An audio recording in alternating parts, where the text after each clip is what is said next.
Kelvin, excuse me. You kind of just take us through the emotions there, just of coming back in regulation with some free throws there, and then just the big shots there to force the second overtime. Yeah, I haven't really looked at the stat sheet. They were 17 for 30 from the free throw line, and we were they were a little bit better than we were tonight, honestly. Actually, 14-25. You know, it's a physical game. Both teams are know what it is they want to do to win the game. Our kids have a clear understanding of how it is we win.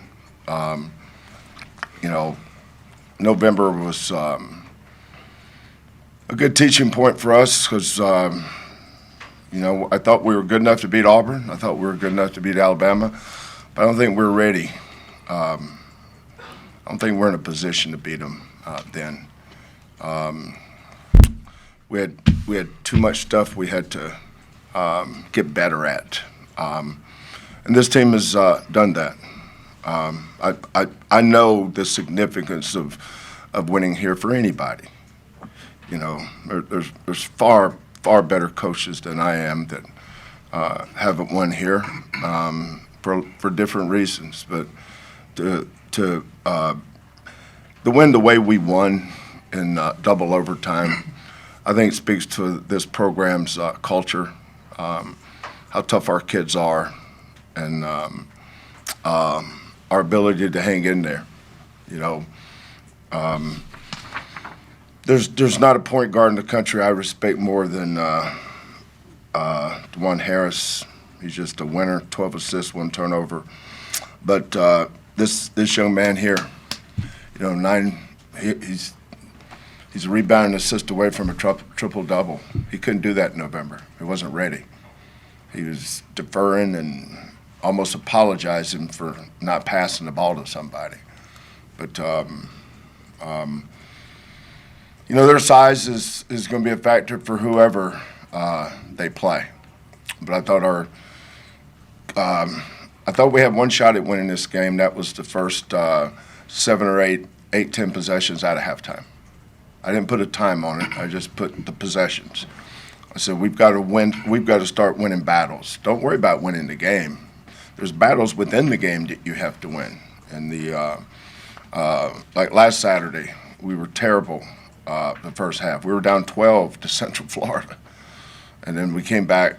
I think we're down 8 at halftime. I think we're down, down 7 tonight. But, you know, once we get to halftime, you know, we always talk about adjustments. I don't know if I'm smart enough to make an adjustment, but I do know that we had to start winning some battles. And to do that, you've got to have some courage. And that starts with, you know, there's a 94-foot slab of rectangular wood we play on. What goes on outside that is not in our control, but there's so many times that does control, whether it's your play, whistles, whatever. It does affect it. But I thought our maturity showed tonight. We had some guys not play very good, but they played hard and they played tough, and sometimes that's enough. Kelvin, to force those 2 turnovers on inbounds, you know, each overtime, how often do you work on those situations, and what do you see on those? Well, the biggest thing was putting JoJo on the ball. JoJo takes everything vertical away.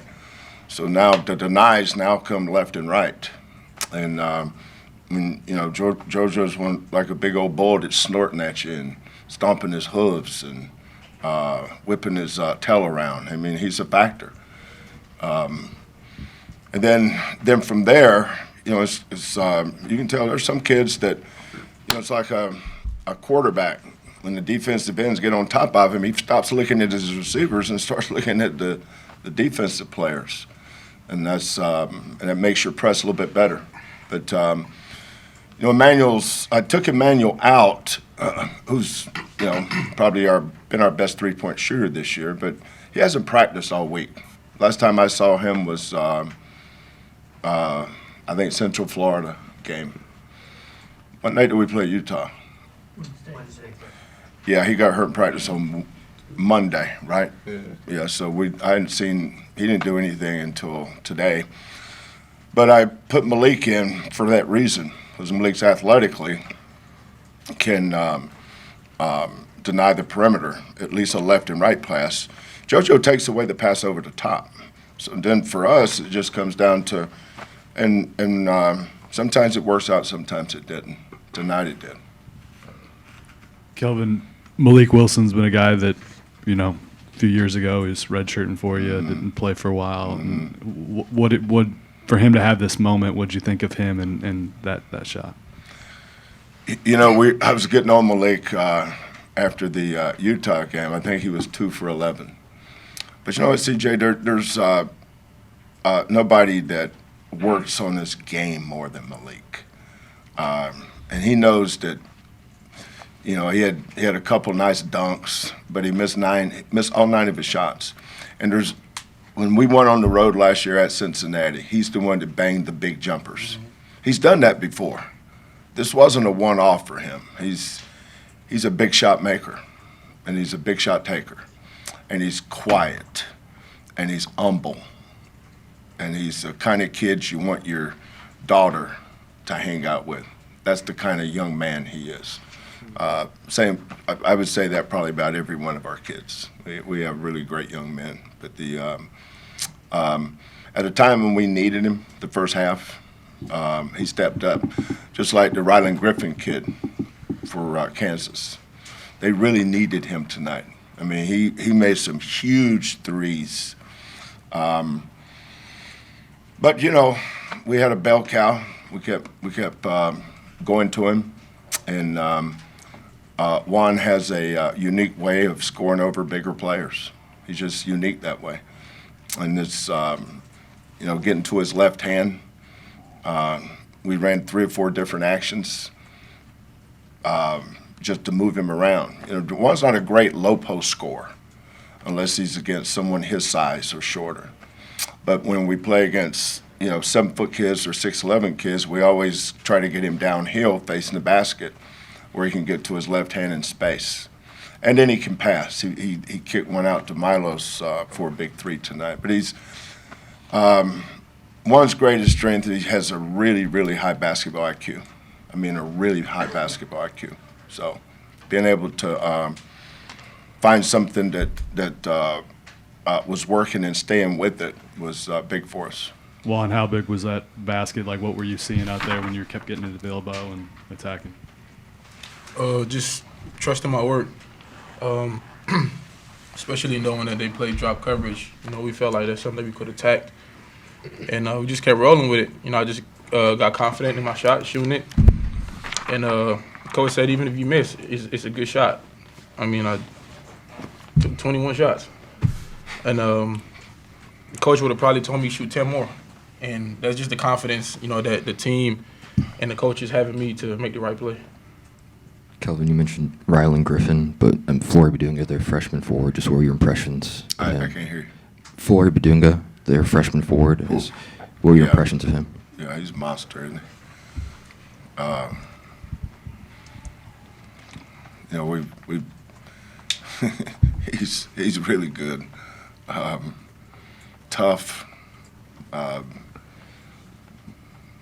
was impressed watching him on film. I'd seen him in AAU events a lot. Some of the kids that we recruited this year played on the Adidas circuit with him. So I saw him play a lot, and I think it was one of those games. I think it was College Station or Bryan, wherever that Adidas tournament was in Texas. And somebody said, I said, "Who is that kid?" And they said, "Well, he's going to Kansas." And I went, "Of course he is." But he's and I don't know him, never spoke to him a day before him, but you can tell he's a great kid. He just looks like it, doesn't he? Humble, does the right thing, and having a guy that can make him better with Hunter and DeJuan. That's why they're That's why they're so hard to guard. You know, our defense got us back in it, and then probably the first time all year we kept having to change things up. You know, we don't do a lot of mixing defenses up, but we do mix our coverages up. Just trying to find something, but Griffin screwed us up a couple of times. We had Bidunga covered, but Hunter's such a good passer. He swung it to Griffin. He made a couple big threes, but never shook us. You know, I think our kids realized that once we were down 38-31, and then from there I think we went up. I don't remember what our lead was until we started missing all those free throws. But I think what was our biggest lead there in the 40s? We were 8 maybe? Mm-hmm. Yeah. Once we got 8, you know, just keeping their heads up. You know, nobody shoots. If a kid's not a very good free throw shooter, there's nobody that practices more than guys that aren't good free throw shooters. You know, they do. And but sometimes the more they practice, you know, they get in the game and they miss a couple and they revert back to who they were instead of who they are. And I think that happened with Juan tonight. But he recovered. Now, this is one I couldn't figure out, how he was missing free throws. He makes 93%. We track our free throw shooting every day. What did you shoot yesterday? 93%? The day before? Yes. So, but he made big ones when they counted. The other thing was we played 50 minutes tonight, right? And we only had 5 turnovers. You know, when you're not playing against yourself. I thought we could beat Kansas, but I didn't think we could beat Kansas and us. So being able to take care of the ball and not turn it over, I thought was a big part. The other thing is making free throws. Well, we didn't do that, but we kind of crossed each other out there.